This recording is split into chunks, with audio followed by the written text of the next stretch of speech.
going out to visit a museum. That was kind of like unplanned, but my parents told me they were gonna come over to visit. I think it's like a photography exhibition, not an actual museum. But they told me they were gonna come over to Turin to visit that, and were like, do you want to come as well, since I'm already here? So I said yes, so I'm going out. It's rainy and gloomy and I'm not gonna get anything else done today really. I did, because it's a day off, it's like a bank holiday, so I did some spring cleaning. We did the kitchen on Monday, but I wanted to tackle my room today. I have so much artwork everywhere and I was like, I've got too much art. I don't know where to store it anymore. I found a better organization system for it, and then did some uni work, went through some notes. We'll probably do some more tomorrow morning, but then today I also really wanted to film the April wrap up, but the weather really isn't cooperating. Like, there's not much light to work with, so I'm happy to go out. I also have tomorrow morning off, so I'll try to do that tomorrow morning. Hopefully it improves a little bit by then. Otherwise we're gonna go for cozy vibes and like light 3 candles in the shop to make the light work. But yeah, plan for the afternoon. Hopefully it's going to be a nice exhibition. I'll try to film a little bit in there, and then more journaling tonight, I think.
Right, good morning. I'm very sorry about the light situation. It's dark and rainy and it's going to be like that all day, which is very unfortunate because it's meant to be sunny tomorrow, but I'm in the lab all day tomorrow, so I don't think there's really going to be much more light left to work with once I come back, so I'm just going to be filming today.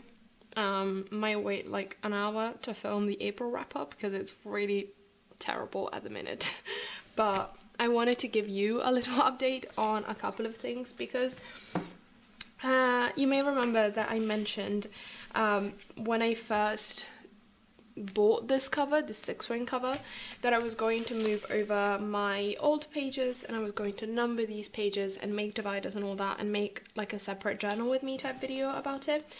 I ended up not doing that because I realized that would have been the most boring video in existence. So instead I thought I could talk about it in here, so I'm still like updating you on what I did without subjecting you to like an hour of the really boring process of doing it all.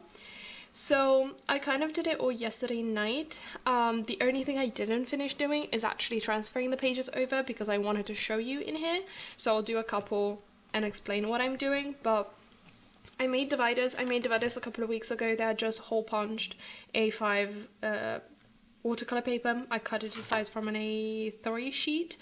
The watercolor paper I have is like slightly bigger than A3, so when I cut them out I basically just cut it in 4, and it's a little bit wider than the actual A5 pages, and I really like that. It's like 4 or 5 millimeters wider.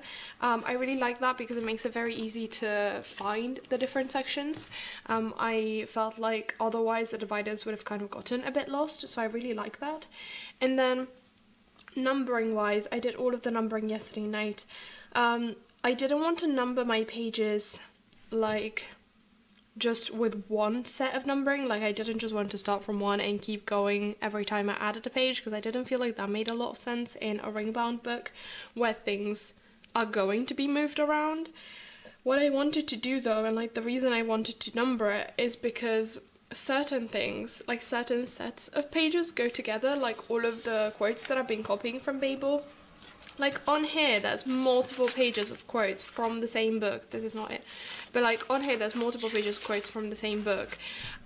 In case the book ever gets like emptied and like the pages are kind of scrambled out, I'd like to be able to put them back in order. And also just like if I have to move things around, it's nice to know, okay, like if I want to move this section, this stack of pages is going to stay all together. Because logically, that's what makes sense. So what I did is I'm starting a new set of numbering for each stack, if that makes sense. So like this is a standalone page. So I labeled it with what it is, like with the title, and then I put 1, and then there's nothing on here because there's no number on here because there's nothing on the page. But then this is all about translation, so I labeled it on translation 1, and then on the back it's on translation 2, and then I also put all of my quotes from Babel in there because the title from that was also on translation from Babel, so it's all like relating to the same topic. So I wrote down on translation, and then I put Babel in parentheses, and then 3, and then it just goes on until I think it's like 10 or something. No, yes, 10. I am numbering it both front and back, front and back, just because I felt like that looked more symmetrical and I like that. So I'm just doing that in pencil, very simple. And then same thing for the rest of it, like all of my nostalgia things. Again, this is Babel quotes, and then for book quotes and like book reviews. So if with a villains, I didn't copy down any quotes, so I just numbered my review page as if with villains 1 and 2. For Babel, I haven't numbered it yet because I'm kind of basically I have my review page that I still need to write because I've just finished, I finished earlier this week copying down all of the quotes, so I wanted to like sit down and gather my thoughts before I wrote down my review, but I haven't had time to do that yet. But I basically have my review page and then a stack of another 10 pages of quotes from the book, and I wanted to do that as like one set of numbering, so I haven't numbered it yet because in case I then end up adding another page in the middle, if like these 2 pages are not enough for the review, then all of the numbering after that would be skewed and I would have to redo it. So I've just numbered this as Babel 1 and 2, and then if I don't add any other page in the middle, this will just be Babel 3 and then 4, 5, whatever. Otherwise those will be 3 and 4, and then this will start from 5. So that's fine. And then at the very end I still have empty pages, some are just blank, and then I have a bunch that I've already drawn the lines on. I might have to sit down and do some more in a while because I'm kind of running out, but that's kind of the general setup. As for and also I've been keeping pictures here at the beginning. A lot of them have to do with like books. These are all Earthflown artwork. I also still need to write down my Earthflown review. But in terms of the pages, I've been keeping them at the very end of the book. So I'll get this out because this was a test. And then I've also done one fully so I can show you, which is my Good Omens review page. Okay, so basically my issue was that when I was originally testing this out, I was using a 2-ring binder from Muji and their 20-hole paper, which is this, as you can see. And this does not fit in the 6-ring binder. Like, the sets of 3 rings fit, but the distance between the 2 sets is too wide, and so it doesn't work. Like, you can only basically put it in on one end. So I had to find another way to put them in. But if I were to hole punch with the 6-ring hole puncher over this already perforated edge, it would just fall apart.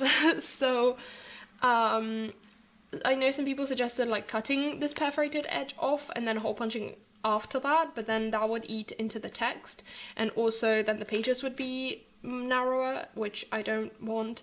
So what I decided to do, which has been like my plan from the start, I just hadn't tested it out yet, was to use washi tape to cover the perforated edge. I think with the like translucency of the candle, you can see that it has like the 20 holes in the back. But I covered that with some washi tape, and I did this with like a beige washi tape I had laying around as a test, because I didn't want to waste the white one. I didn't know how much washi tape I was gonna need, and I only have 1 roll of the white one, so I didn't want to waste it. And then I covered that both sides, and then I hole punched over that, and it fits perfectly and it feels very solid. So I'm very happy with that. So then I took out all of my pages and I did one fully with the white tape, and it's perfect. It fits really well. On the front, it's great. The color also matches the color of my pages quite well, because it's not like pure white, but it's like just slightly off-white, and I think the tape matches it very well. At the back, it does cover up like the end of a couple of words and the end, like the side of the picture a little bit. It's fine, I don't mind it. It's not covering up any important bits of text, and it's kind of transparent, so you can still read what's underneath it, like that's a P, you know, it's fine. So I did that one fully so I could show you. And then I did a bunch with just a tape, so this is what they look like when they've just been covered. And then I left a couple entirely to do, so I could fully show you how I do it. So I'm gonna do that now, so you can see that. And that's about it. I wanted to show you because I had some questions about it, and I thought it'd be interesting for people to see. The light, I feel like it's just getting worse and worse. For goodness sake. I might have to try filming this afternoon, but I really don't have that much time. Anyways, we'll figure that out in a second. So, I don't know if I want to talk through this or not, but it's really a very simple thing. You just put tape. Also, some of these are kind of, well, this is fully ripped really, because I took off the Hole Saver stickers that I had, that I put on, which I don't need anymore, because this, like, the pages in the 6-ring book feel so much safer. But I took those off and they kind of ripped at the page a little bit. So you just put a strip of tape all over the edge, and then I flip it over and I turn that to the back. And I'm doing it both sides because otherwise the tape is sticky through the holes, and I didn't want the pages to then all stick together. I also just feel like it looks neater, so I'm doing it this way. And then you just trim that off, and there you have another one of these pages. I'm going to do the last one and then hole punch them all together. Again, that's not really perfect because like the ending of some words is covered, but you know, if it's just like the last letter, it really isn't that big of a deal. Okay, so there they are, and then that's my hole punch. Did I get all of these out of order? I hope not. I don't think so. I'll try doing them 2 at a time. I haven't tried doing more than 1 yet, so we'll see how this goes. I hope I don't mess it up. What's happening? No, I think they're too thick with the tape. I'm just gonna do 1 at a time. Why is that? Okay. And there you go.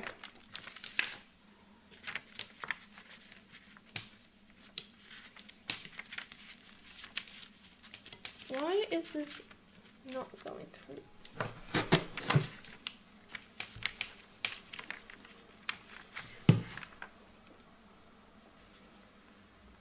Yeah, the tape does make the pages quite a bit thicker, so I don't think I could fit more than one in. They're kind of struggling a bit, but the hole punching is still really neat, so it's all good. And then, I actually had my If With a Villains review, no, it was after Good Omens. So then this just all goes in together. And that's pretty neat. I don't think you can even tell on camera. You can tell in real life, but it's not very evident. Like, cool. That's very nice. I think I can write on top of this tape. If I can't write in pencil, I'll just write it in pen.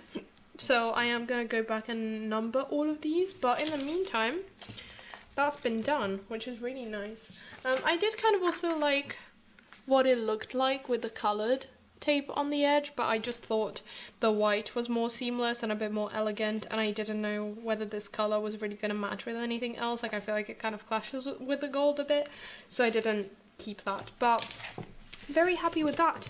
And that's just what I wanted to show you for this morning. God, the lights just getting worse and worse. Okay, I'll try to film the April flip through if I can. I feel like it was a really good month journaling wise. I'm really excited to film that, but the weather has been doing everything it can to sabotage all of my ideas for the past like 2 weeks. If I can't do that this morning, I'll try to do it this afternoon and do some uni work instead this morning, but I guess you'll see. I don't think I'm going to talk again because I won't be back for the weekend, so I hope you're having a good week. I might record a voiceover for the end of the video depending on like what there is to show you. I haven't done any painting yet this week. It's been a kind of like a busy week, and like the weather has just been terrible to film with and to work with in general. So I hope you're doing well. I'm gonna see you soon. Expect a long stationery related ramble next week because I may or may not have placed a Stealer order. I have nothing to say for myself. Yeah, it happened. Also, my birthday isn't until the end of next week, but the order is very likely going to arrive either on Friday or on Monday, and I don't have the self-control to keep a Stealer order closed for an entire week. Like, that is not happening. So you'll hear me talk about that maybe on Monday, maybe on Wednesday. I'll see when I have free time, but you've got that to look forward to, and in the meantime, I hope you're having a nice day. Bye.